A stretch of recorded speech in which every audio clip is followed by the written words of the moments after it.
કથાથી એ સમજવા મળે કે માણસ ઉંમરથી મોટા નથી હોતા, માણસ મોટો જ્ઞાનથી થાય.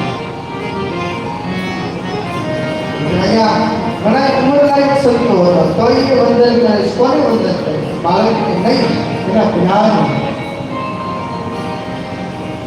મોટું જ્ઞાન હોય, મોટો માણસ નથી હોતો. અવસ્થા કરે એવી થઈ જાય પણ જ્ઞાન ન હોય તો કામ નથી. તો આપણે બાળક જ કહીશું. બહુ મોટી ઉંમર થઈ જાય હવે એ બાળક નથી થઈ, હવે એમાં જ્ઞાન નથી, હવે એ બાળક નથી, પછી એ બાળક ગણાય. બહુ મોટા ત્યાં હોવા છતાં પણ પછી બાળક ગણાય. અને જો જ્ઞાન હોય તો બાળક હોવા છતાં પણ મોટા જ્ઞાન. અને એટલે આપણા સંતો વંદન